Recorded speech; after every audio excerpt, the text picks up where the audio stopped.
Okay, so this is for those of you who've been asking. He's almost completely healed up, right? His hair's coming back. Um, let's talk about this week, right? A lot of news. A lot of news this week. Whoo, where do we start, right? We could start with, they say inflation's at 3%, but they're only giving Social Security a 2.8% cost of living increase. We can talk about this week for truck drivers was hell week, brake check week, right? Me personally, I got DOT 3 times this week. Um, yeah, 3 times. This goes along with what Joe was saying over at St. Bernard Acres about customer service, right? And about people not doing their jobs correctly. So I got DOT'd Monday, had an air leak, was not put out of service because it was an air leak at a fitting. Took it to the shop. Shop replaced the line, did not replace the fitting. So I got DOT Tuesday. Guess what? It's still leaking at the fitting because you didn't replace the fitting. You didn't check to make sure that your work was correctly done. And yeah, so went back in the shop Tuesday. This put me behind on the number of boxes that I move a day, right? Which right now, freight's pretty slow because nobody's buying anything, right? Then Thursday I got DOT'd again and passed that. So 3 times the charm, right? So hell week. What I did see was they were making sure that the people they were inspecting could read and speak English. They were checking that. I didn't see them take anybody out of service for that, but I did see them asking that. I mean, they asked me, right? So that was going on this week. Also going on this week, I don't know if you saw the video, but there was an accident where unfortunately several people lost their lives in California. So that was, that's, you can go look that up on YouTube. I mean, there's like 50 videos of what actually occurred. We're still dealing with, as a trucking industry, we're still dealing with fallouts from customers who are cutting back because, the economy's in the crapper, right? So freight has been slow, to say the least.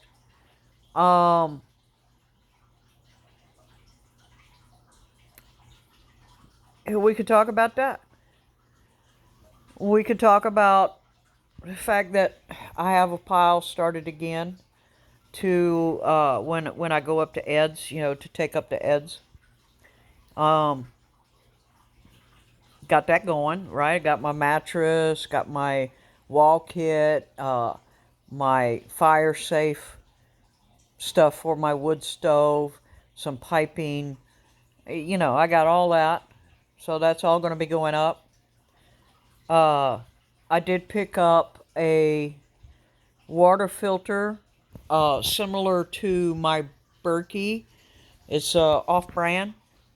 That'll be going up because, well, you might not know, but with rainwater, you can't drink rainwater, okay? It has to be filtered and sterilized before you can drink it, right? Because of all the chemicals that are in our rain now, right? We could talk about the farmers out in the Midwest who are failing on their soil test because high aluminum content. Why do they have high aluminum content? It's because they've been spraying the freaking skies with aluminum. Okay? So, these farmers are having to mitigate their soil because of the chemicals that are in the soil now. We could talk about the fact that farmers are now having to buy GMO seeds in order to grow their crops because heirloom seeds are not growing in that soil. We could talk about that. We could talk about what to do with supplies, right? So you go to the store, you buy pasta, you buy flour, okay? You buy rice, you buy beans, dry beans, and you think, I'm just going to stick it on the shelf. Or you buy what I've done in the past, and I'm gonna tell you this mistake that I made, so that you don't make that mistake. So I went to the Food Line, right? Because that's the grocery store we have here is Food Line, and they had Hamburger Helper on sale, right? So Hamburger Helper comes in a cardboard box, right? And I said, well, I'm gonna buy 6 of these because they're on sale. And so I bought 6 of them, put them up in my cabinet. I said, I'm probably not going to use them right away, but I'll just stick them up in my cabinet. 2 months later, I'm trying to figure out, and you can see them hanging. I've got all these fly strips hanging because I was trying to figure out, why do I have all these gnats? Yes, I said gnats. And I thought at first that they were drain gnats. And so I tried cleaning all my drains in my house, right? I poured the stuff down to clean the drains. It supposedly would kill drain flies. That's what I thought they were. No. What they were was bugs that were inside the Hamburger Helper packages. Okay? Because I missed a step. So I'm telling you this mistake so you don't make it. One of the steps I missed was freezing everything before putting it on the shelf. So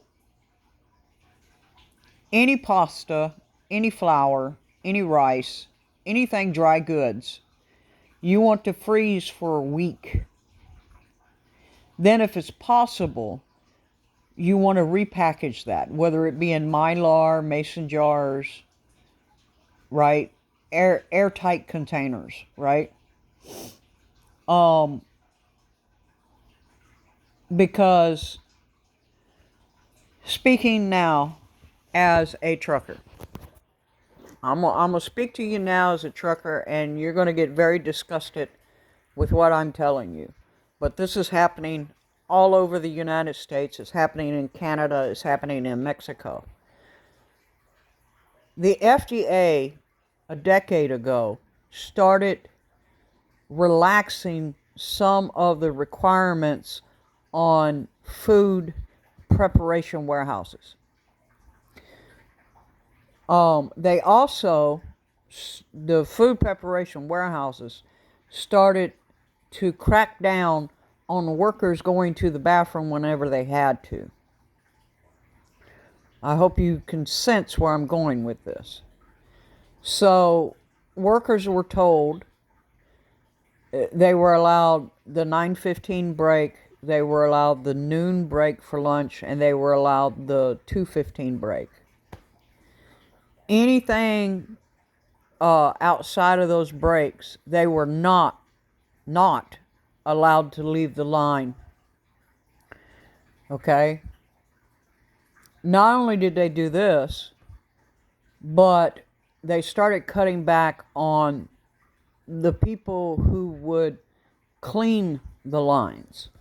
So this is, I believe this is part of the reason why we are starting to see more and more of the listeria outbreaks and the salmonella, is because the companies are trying to save money, so they're cutting back on employees, and the employees that they got, they're trying to do everything that, okay, one employee is trying to do 4 people's jobs.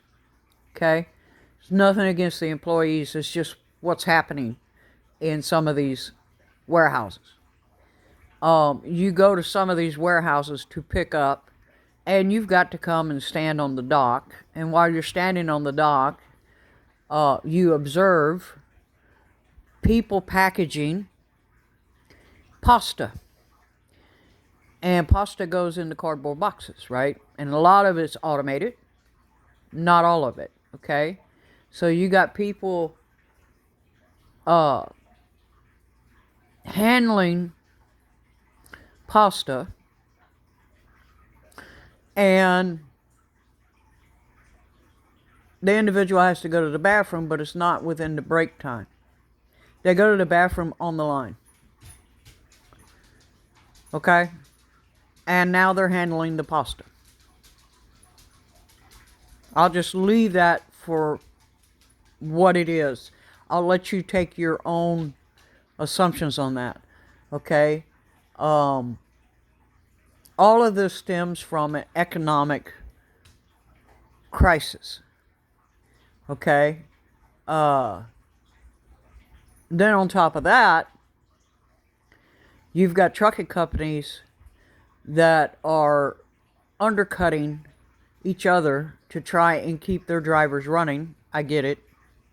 You would do the same thing if you were in business.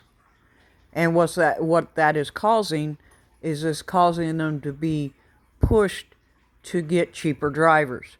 So what happens when you're looking for cheaper drivers, you're not doing some of these companies. I want to make this clear. Some of these companies are not doing their due diligence to make sure that the individual that they're hiring is, one, medically certified. Some of them are not. And 2, that they have a valid CDL that actually has a name on the CDL. This, to me, is a slap in the face of every one of us drivers who took money out of our own pocket, went to school, spent $5,000, $10,000 to go to school, spent anywhere from a month to 6 months to get our CDL, and have done everything since we got our CDL legally and by the law. So these companies now are in a pinch where they're making less money on the loads, and so that all gets put down to the employees in that company, whether it be the dispatcher, whether it be the driver, whether it be the mechanic. It all flows downhill, right? So that's going on. It's been going on for the last decade. And some of these warehouses that you go to, their janitorial staff are abysmal. Speaking as a driver, I go in to use the bathroom, and I'm looking at the bathroom, and I'm like, I'm not going to the bathroom here. I'm going to hold it. I'm going to hold it. I'll just tell you bluntly that when you walk into a bathroom and there's feces on the wall, there's an inch of mud on the floor, and this is a bathroom in an establishment, right? It's not a porta-john. Lord have mercy. The porta-johns are the same way, right? We have to use porta-johns at the ports, and the guys that come in and clean the porta-johns, they can't keep up with it. They can't keep up with it. They're overworked, right? They cannot keep up with it. And it's to the point where some of the drivers in the ports, there's booths that you have to stand on a mat inside the booth. It's all electronic, right? And you got to stand on the mat. Well, some of these drivers, instead of going to use the porta-john, are using the bathroom in the booths. So when you go to stand on the mat, that's what you smell. And that's what you're standing in, on that mat. So I'm telling you this because it's an indication that society is in decline when just real basic cleanliness goes away. So that's an indication of that. And then we have, I'm sure all of you have heard that the 1st of November, unless the government comes to an agreement between now and the 1st of November, there will be no food stamps / EBT sent out. I'm assuming that this also means that Section 8 housing is not going to be paid for. So, I'm sure you've already heard it. There's many videos out about it. And there's many people saying on video that if they don't get their EBT or their food stamps, they're going to go just take it. Right? The sense of entitlement in those statements is beyond my comprehension. Okay? And I speak as a person who at one time in my life had to use those services. I had to use WIC. I had to use EBT. I got food stamps. Of course, then they were paper food stamps. They weren't the credit card that you get now. And I did everything in my power to get off of it as quickly as possible. I didn't make a career of it. So, that being said, I want you to be aware that from Halloween on until the government opens back up and the budget crisis gets fixed, people are going to get more and more desperate. And when people get more and more desperate, they do things that they would not normally do. Okay? They're going to do things to make sure that their family gets fed. So, and they're going to take things to sell, like at the pawn shops and the black market. They're going to take things to sell so that they got money to pay their normal bills, right?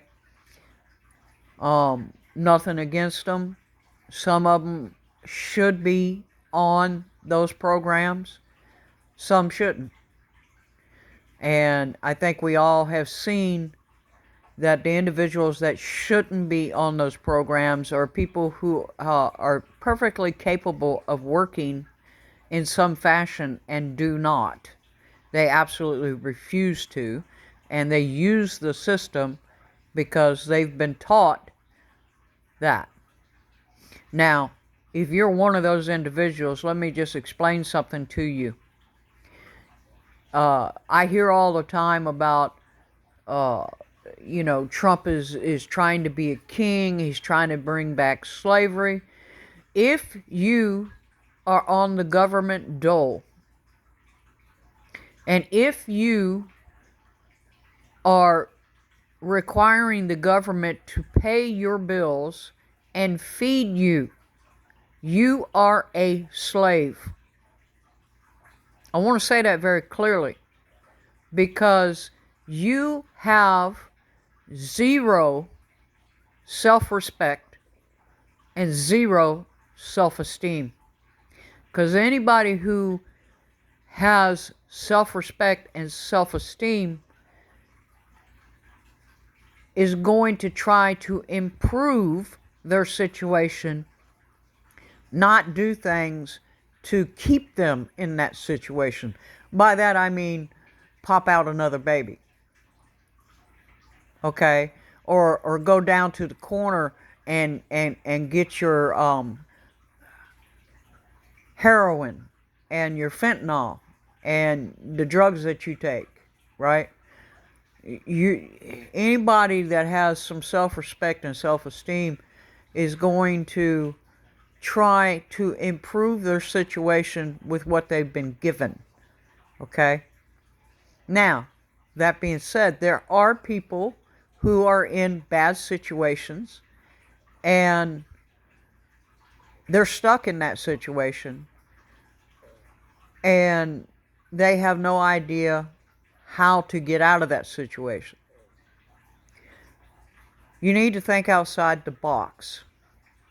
Okay? When I was stuck on food stamps and welfare and child support and all of that, I saw no way out. Okay? I saw no way out until I went outside the little box of my little existence and found that I needed to change things. So I'm speaking from experience here. You know, I went and I did labor work. Labor work. Just to make sure the lights were on. Just to make sure food was on the table. I went and I cut lawns. And I did odd jobs around the neighborhood. And I collected trash from people and took their trash, right? I did all of these things. And I went and I collected soda cans. And I would walk around the parking lot of the local grocery store and pick up every penny, every nickel, every dime, every quarter, every bit of soda cans, soda cans that had been thrown on the ground, and collect it. Okay? I did all that. So that's where I'm coming from. But it took me to go outside of that small existence that I was just barely surviving, right? That changed my life. And sometimes you have to go and do things that are uncomfortable to you and that you do not think that you can do, and you have to try and take that chance. And let's be honest, sometimes you're going to fail. Sometimes you're going to fail.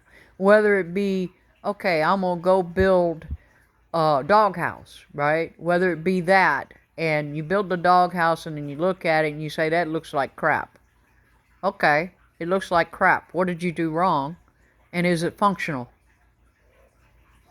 Sometimes the aesthetics of things is not so important as it is it functional? And sometimes you have to grab yourself up, like my parents used to say, you need to pull your bootstraps up. Stop listening to your friends who are enabling you and step outside the box. If I hadn't have done that, I would not now be a homeowner. Okay? If I hadn't have done that, I would not now have a career that I've been doing for 23 years. Was it hard? Yes. Any change is hard. But I'm telling you all this because what I see coming down the pipe is civil war. I do not think at this point that there's any way to stop it. So I want you, my listeners and my watchers, to prepare your households. Now, I'm saying those words specifically. You need to get to know your neighbors. You need to get to know what's going on in your neighborhood. You need to turn the TV off and pay attention to what is actually going on in the world. You need to look at everything going on.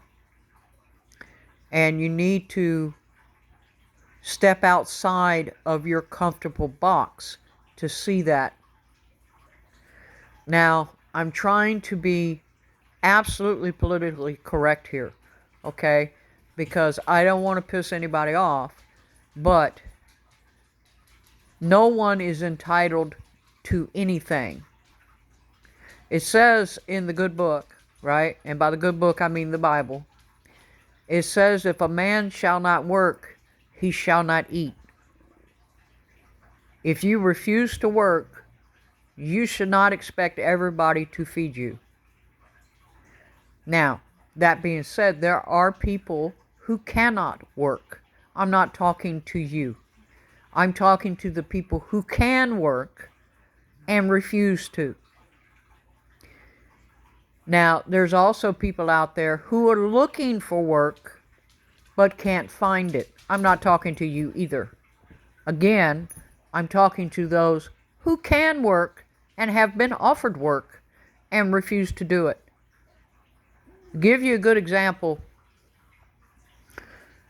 Do you think I wanted to go work for Labor Ready and go to a hospital laundry room and have to deal with soiled sheets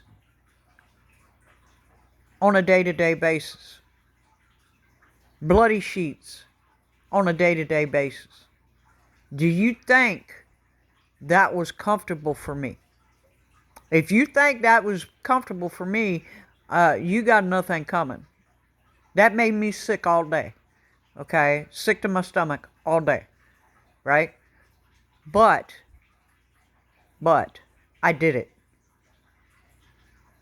I did it because I wanted to make sure I had the lights on at the house. I wanted to make sure I had food on the table. That's what I'm talking about. Sometimes you have to do things you do not want to do to provide for yourself. And the sense that I get is that people have not been taught that. They've been taught everybody should give them everything they want. I don't owe you anything. Okay? Let me just say that bluntly. I do not owe you anything. I could turn this YouTube channel off and never say another word, and my life would continue. Okay?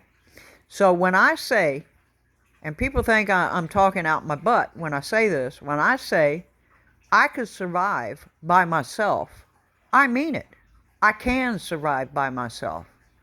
I have survived by myself.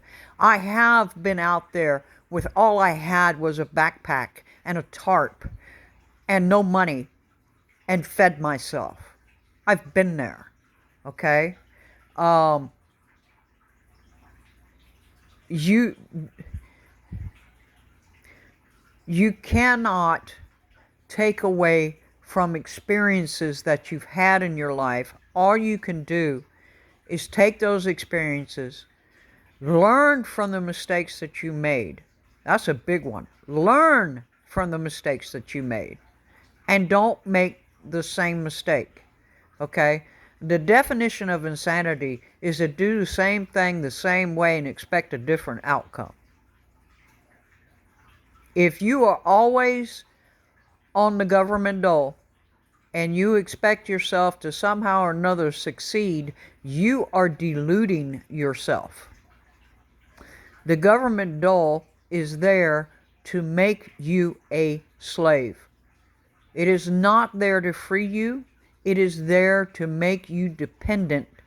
And the minute you become dependent, as some of you are now getting the wake-up call, the minute you become dependent, that means that dependency and what you're dependent on could be pulled from you at any moment.